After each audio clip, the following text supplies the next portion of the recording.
e hai que estar dispostas na vida a sentir a dor. Isto vai gustar ás rapazas novas. Esta idea que falábamos de os homes, non? Rapazas queren ter unha parella, eles aparecen, desaparecen, disto fala moito a psicoloxía, non? Hoxe vinculámonos moito desde a ferida e ferindo. Abandono, rexeitamento, a exclusión, e isto. E daquela elas, sobre todo elas, porque arquetipicamente é así, mantéñense un pouco á espera e sosteñen vínculos que non son nada xa. Ese vínculo no que ao mellor están esperando, non? Que o paisano cambie. Seguro que se vai dar conta de que son maravillosa en algún momento e así. Vale, eu pregúntome, se xa estiveches co paisano e non foi quen de verte e de valorarte, vas quedar esperando a ver se despois te ve e te valora. Esa idea, cando despois volven arrepentidos, e parece que sí, que te valoraron, en serio, queres na tua vida unha persoa que tivo que perderte para valorarte? Eu non. Eu non, porque esas dinámicas causan dor, e a dor tamén é imborrable. Un vínculo, non? Como estas cousas que pasan tan habitual, e que as rapazas contan, non é unha pasada, é un cliché. Na miña idade pasa igual, Foi bonita, o tipo desapareceu, e despois volveu, e despois como que queren reciclar o vínculo, non? Foi moi bonito, pero aquí houve un momento de dor. E iso tamén fai parte da historia. E iso tamén está gravado na túa memoria.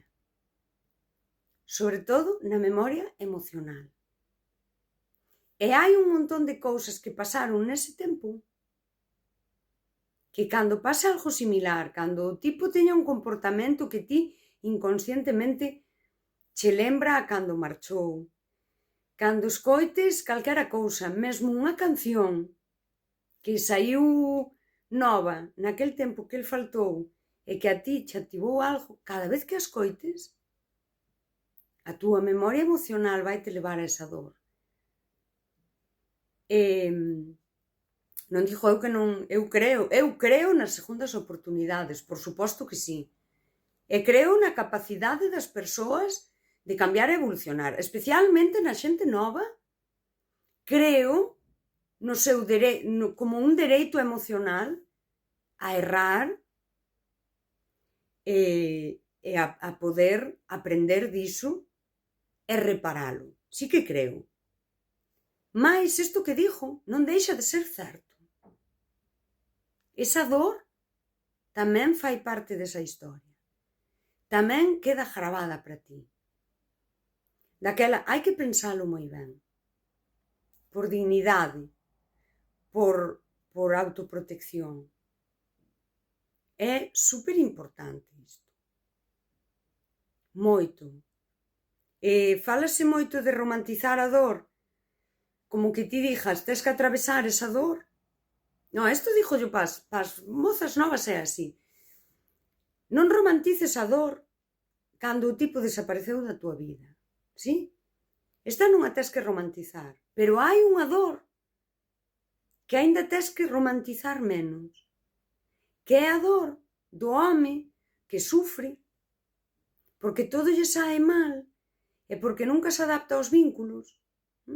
Cando iso nace dunha inmadurez emocional e dunhas dificultades afectivas que son arquetípicas e que a sociedade as potencia. Daquela, Non romantices a tua dor, pero sobre todo non romantices a dor do outro para mantelo na tua vida. Porque, ai, pobriño, ai, porque sufriu, ai, porque... E ainda que o comprendas, non o romantices. Non te ates á dor allea. Non te sosteñas aí. Porque cada un mira por si. Di a xente no nome da liberdade. Mas cada un tamén ten que mirar polas súas feridas. E ti non podes romantizar a dor dun home que está proxectando en ti feridas que ti non causaches. Non son a túa responsabilidade de ningunha das maneiras. A túa responsabilidade só é respectar esas feridas, esa dor dese home, e se el quere sanar, acompañalo, se ti lle queres ben. Iso é responsabilidade afectiva. Iso sí que o é. Mais quedar aí ou ser amable con quen te feriu porque sufriu, iso non é responsabilidade afectiva, iso é irresponsabilidade afectiva contigo mesma. Iso é poñer por riba a dor da outra persoa ca que ti sintes por algo que fixo esa persoa. Daquela aí sí, compre priorizarte, sen lastimalo, sen facerlle mal, sí? Pero primeiro ti, é a túa dor. Bueno, eu penso que se entende. Isto é moi útil pensalo e telo claro.